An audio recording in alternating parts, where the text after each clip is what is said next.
And there's the uniforms down here. Now I would like you to join me in a toast to Anne on the 50th anniversary of the occasion of her winning the first Olympic medal in skiing by a Canadian. To Anne. No.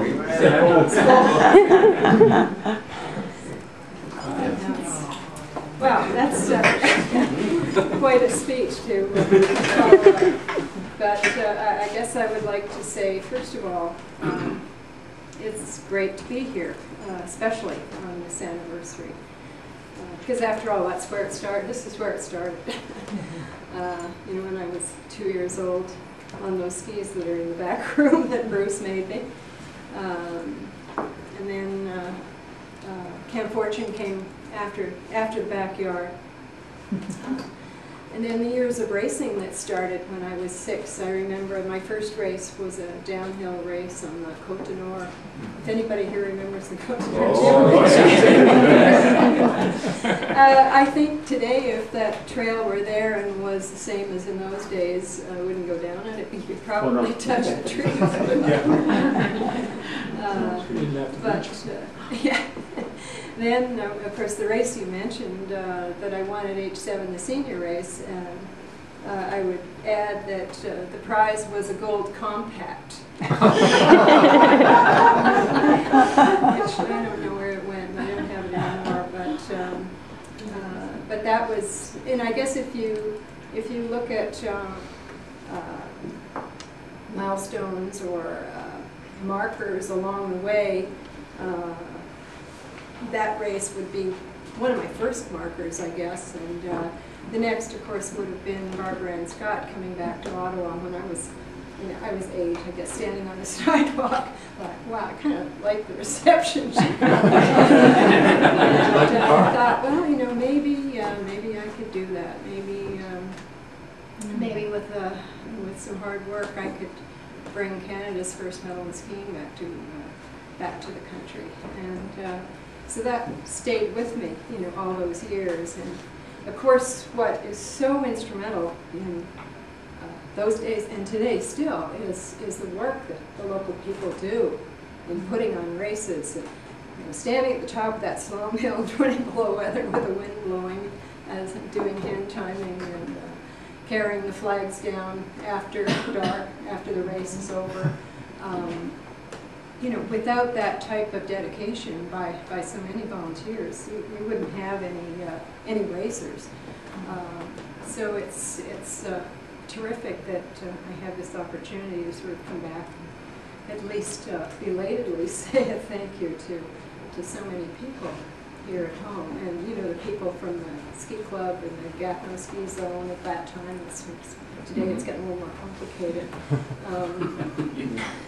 But it's, I mean, it was just such an important part. And also, if I'm not mistaken, I have the members of the Gatineau ski zone to thank for fighting to put me on the team in 1954 when I was 15, because there were many people that thought I was too young and I was going to get hurt.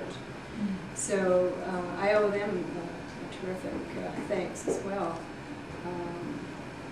But once I got to racing internationally, which 50 was every second year, you know, 54, then Canada fielded a team for the Olympics in 56. In between, I broke my leg very badly. So there wasn't any real support in the in-between years. But when Lucille paid her way to Europe her own way in 57, after winning a bronze in Cortina, she was able, she knew she had to be on the European circuit to win gold. And paid her own way over, hired Pepe as her coach that winter. And that's when I stayed at home to finish high school, I guess. And then in 58, she, you know, proved what she did was right, and she brought home 2 gold medals to Canada.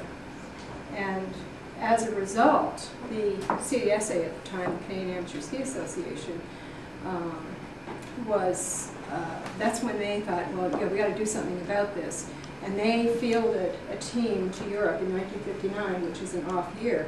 And I was really the beneficiary of what Lucille did initially.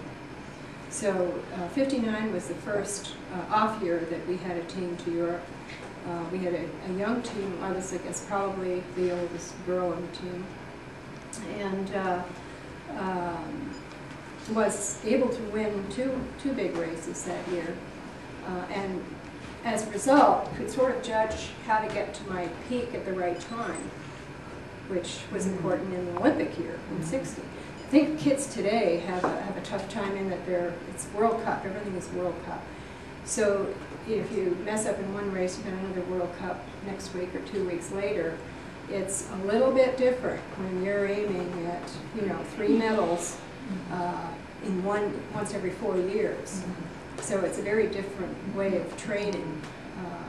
So I think today that's a little bit tough for some of the kids on the team.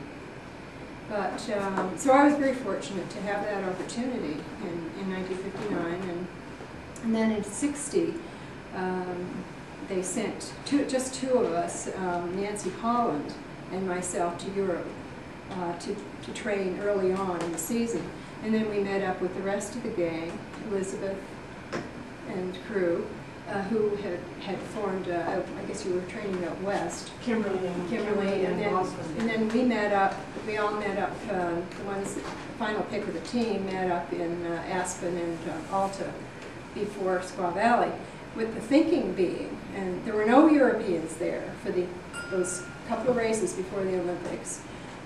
The Americans stayed in Europe, which was great because actually some of them were there and they were making cat calls from the sidelines. So I don't remember the top of that. Really? Yeah. I don't know. Maybe they came at the end. Maybe at the end, but yeah, because so she did deserve to lose by 3.3 seconds. But there was a lot of gamesmanship in those days, especially with Penny too. We shouldn't mention names. But the thinking being, if we came back earlier than the Europeans, it's Squaw Valley was so high, extremely high, and Europe is much, much lower. So we had an extra probably 3 weeks out west at a higher altitude, which helps the development of your oxygen intake and processing. So I think that was a very, very good move at the time.